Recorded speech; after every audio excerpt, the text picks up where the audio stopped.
Good evening, good afternoon, good night, good morning, wherever you are in the world. You have just watched the mighty Niarco winning the Grand Prix de Paris at Longchamp in 1938. Niarco, unbeaten, was bred and owned by Senatore Federico Tesio and Marchese Mario Incisa della Rocchetta under the banner of Razza Dormello Giatta. When Niarco went to stud, with his progeny, he completely changed the world of racing. And this is a phenomenal achievement. Today, we have a guest connected with us from the United States of America, from New York, and this guy is called Chad Brown. Chad, welcome to the program. Thank you for having me. Oh, my pleasure. Just to start, I want to show you something. This is a magazine published in Dubai and is an issue of March 2001. The hot walker with the right aptitude was Bobby Frankel, that he came to Dubai with this horse aptitude. I did him a long interview and it was great. And he explained me that his start is to be involved in horse racing as a hot walker. The hot walker, I wish to explain, is somebody who can walk the horses after the races, cooling them down. If I well understood, you started in the same way. Is that correct? Yes, very similar. Much like my mentor, Bobby Frankel, I didn't have family that was involved in the horse business, so we just had to come in and start at the bottom, which a lot of people do, and sort of work my way up. But the entry-level job at any thoroughbred track, racetrack, is a hot walker. So everybody really starts there. That's fantastic, because Bobby, and then you stayed with Bobby Frankel for 5 years, if I well remember. Yeah, actually, I started off with standardbred horses first because I grew up in upstate New York, and that was the only thing really there year round. So I learned to work with horses first, with harness horses, and then when I switched over to thoroughbreds, my first hot walking job was really with Shug McGahee, another Hall of Fame trainer. Yes. And then over time, as I sort of worked my way up, working with horses and such, by the time I moved over to Frankel and moved out west, I was already a foreman in charge of a lot of duties around the barn and working my way up to assistant trainer with him and until I went out on my own. And then you went on your own, if I well remember, in 2007. Yeah. The end of 2007, I finally went out on my own, which is a big risk and a huge decision for any assistant trainer in this business. And Bobby was very helpful, and I ended up getting a couple owners. He always gave me good recommendations and such. And it was one of those things where I wish I could have worked for him another 10 years or so, but you get little windows of opportunity, and there's never a great time and there's never really a wrong time. So you try to go out, and I thankfully learned just enough, and I used a lot of what he taught me today for sure. Now I want to tell you something. When you started in 2008, you had a filly in training, and her name was Maram. Maram was by Sham, and then I explain you why. Maram was owned by a lady, an American lady called Karen Booth. You won the Miss Grillo for Karen with Maram, and that was your first stake winner. Then, of course, you carry on training Maram, and one day you ask Karen Booth, I say, Karen, but I have seen that now you have somebody else in partnership with you, Prince Saud bin Khaled bin Mohammed Al Saud, who was Karen's partner.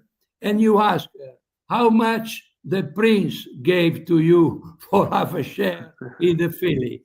And Karen replied, Chad, I gave him a kiss because he had cancer, and I wanted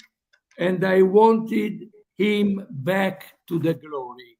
So he wanted him again winning group races. And then you moved to Santa Anita. I was there that day, and you won the juvenile turf fillies, which your first Breeders' Cup win. That's all correct. That's all accurate. So I met Saud bin Khalid through Bobby Frankel because we had horses for him, Chanticleer Farm, and Saud bin Khalid was a wonderful gentleman. And I also met Karen that way. And when I had horses as an assistant trainer for Frankel, and I had horses in my division that Mr. Saud bin Khalid owned, he'd often call and check on the horses and such. So I really got to know him. And that was one of many people that Frankel recommended. With this filly, she was very modestly bred by some, homebred. She actually RNA'd as a yearling, I think, for like, $9,000 or something. And Mr. Saud bin Khalid primarily used Bobby Frankel and Bill Mott to train the horses. So Yes. this horse he thought would be a good horse for me because I was just getting started. He wanted to help me. He was always so appreciative that I answered his phone calls and always spoke to him when he had horses with Frankel. And I think between Frankel and Mott, it wasn't a horse they were going to love seeing coming into them, sort of a cheap bred horse that he decided to keep and gift to Karen. So that's how I got the horse. And I was so happy that Karen shared back half the horse with him because that was such a nice gesture. In his later years, he was able to, get to the Breeders' Cup and experience that win. And I, to this day, I'm very grateful for both of them. And it always ties back to how I met him through Frankel, though. Anyway, unfortunately, Saud bin Khaled passed away in 2011, but Karen is still there. I'm still friend with her. We exchange several messages from time to time. And then I told her I will have Chad Brown on stage, and he said I would be delighted to watch it because I remember Chad Brown because I won my only Breeders' Cup race. Anyway, after that, you started, of course, the win of the Breeders' Cup was a great promotion for you. And then you started having a very important owner like Klaravich, Seth Klarman, for instance, that he came to you with a substantial number of horses. Yeah, I had several owners start, when you start off with a Breeders' Cup win, I had several clients come my way. My two first clients, really, Ken Ramsey and Gary Mary West, they supported me Yes. big time the first couple years. My first career win was for the Ramseys, Ken and Sarah Ramsey. They were super supporters of mine, as were the West. And my first, prominent horses, a lot of those Kittens Joy homebreds. I was instrumental, me and the Ramseys working together, making the stallion. I probably had 4 or 5 Grade 1 winners by that stallion. And it was a great partnership for a long, long time. And other owners started to come my way. Michael Dubb, that's a guy that came to me, encouraged me to claim horses for him in New York as I was trying to move into New York. He was instrumental in helping me. And then down the line, Martin Schwartz gave me a chance with European horses. Klaravich, Mr. Seth Klarman contacted me. He was looking to make a little bit of a change to his program and almost have a tryouts of sort. He gave several trainers a couple horses. He wasn't going to get away from who his main trainer was at that point, but he wanted to expand a little bit and learn about different operations. The only way he really felt he could do that effectively was give several trainers just a couple horses that gave him a reason to talk to them and see how they do things, how accurate they are reporting what they have, what decisions they make with them. And that was his way of sort of trying out different trainers to see what he should do with his horse business moving forward. And that was a huge opportunity for me. And I got a couple horses to work with, and we got along very well. And he ended up hiring me for a large portion of the stable years later based on our relationship. And it wasn't about how many races you won for him. It was about how accurate you were and how quickly you could get accurate information to him about the horses, whether they were good or not. And I think with that first couple of horses I did pretty well in that area. And I think that's what he was really looking for. And together we've built, a really international operation by any standards. So that's been great. And then so many other clients, Peter Brandt came along. And yes. Sorry if I interrupt you briefly. So that means that with Seth Klarman, you had to pass a very serious exam because, like going to the university for a very, very serious exam. But of course, you pass the exam easily. If you don't mind, now we have a short break. Mhm. Don't go away. Stay with us.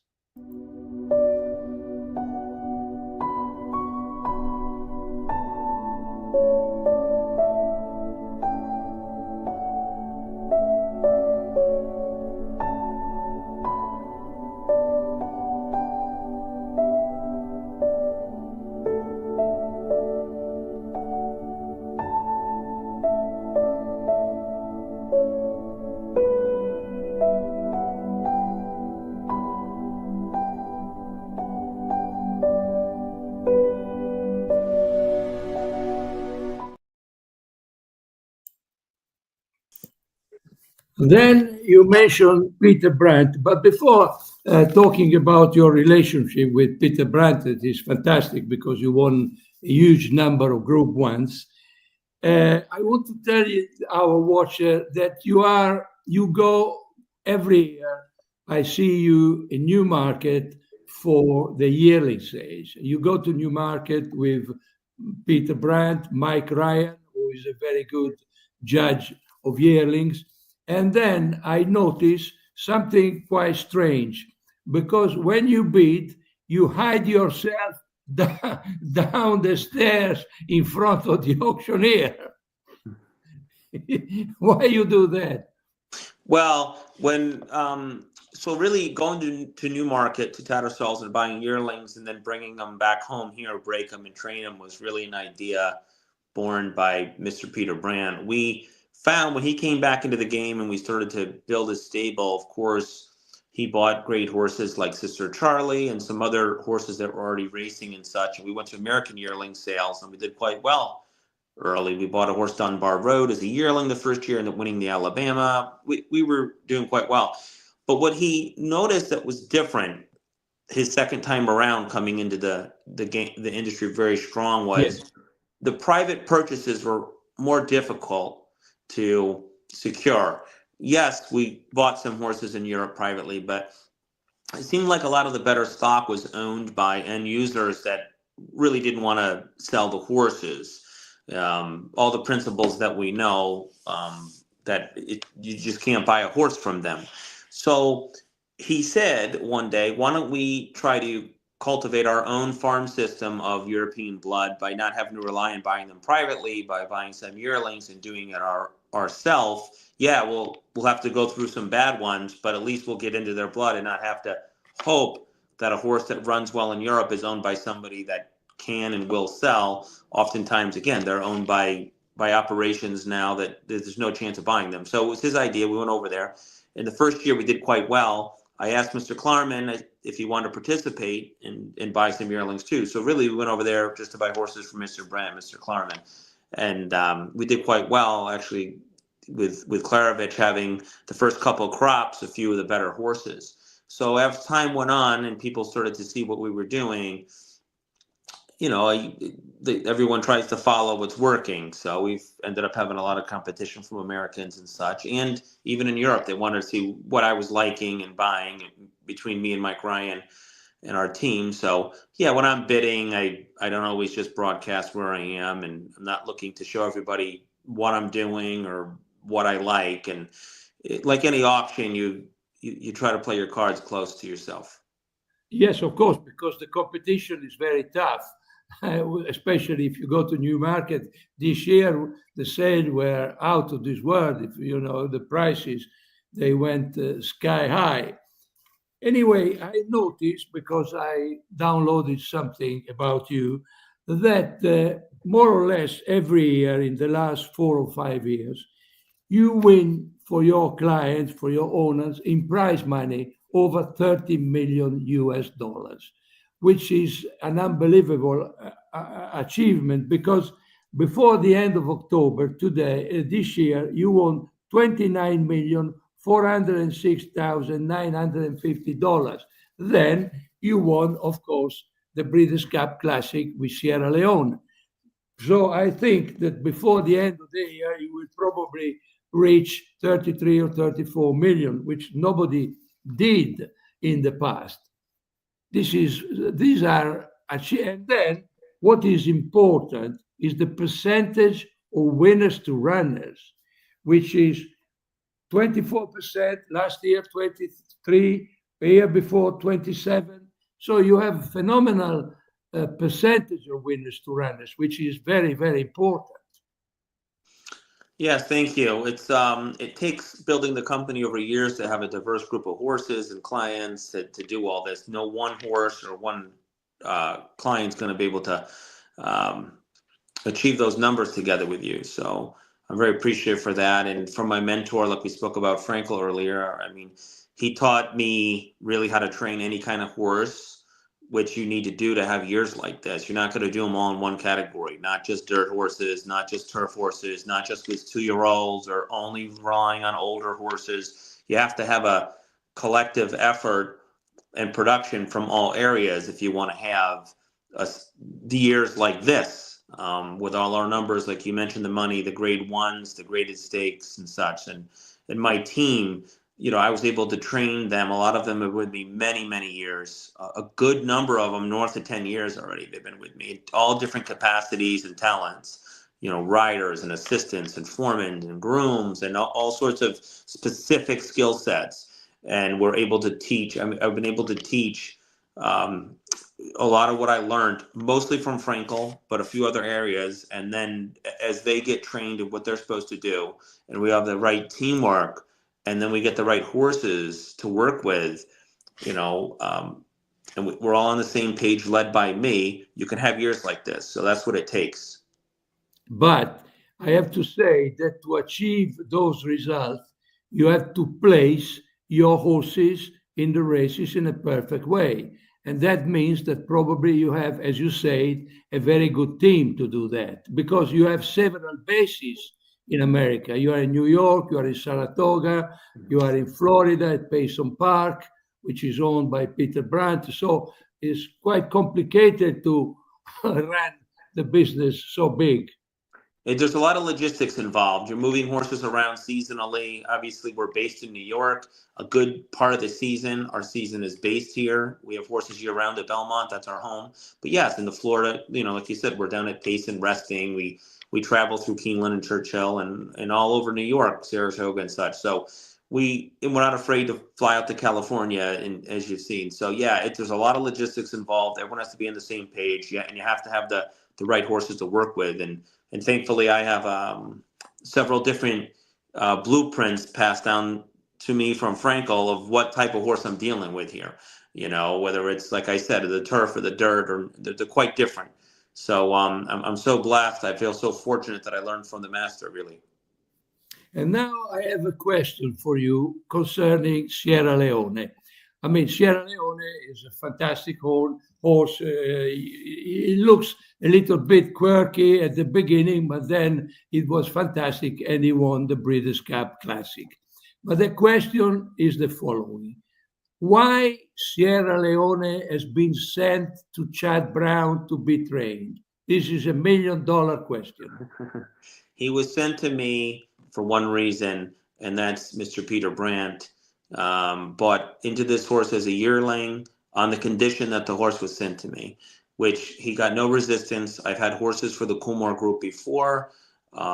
All the partners, wonderful to have horses with. They were happy to send the horse to me, but they used several trainers. And in America, Peter Brandt uses one trainer, me.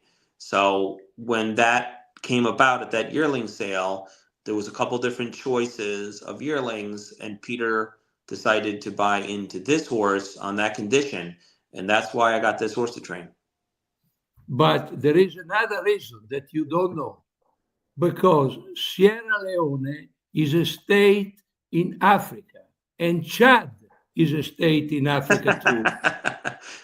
Yeah, I'm not sure how much that played into it, but if you say so, that'll be another reason. Yes, and anyway, from Chad, many years ago in France, there was a very important breeder and owner called Suren Vagnan. He was a big guy, very fat, very successful owner and breeder from Chad.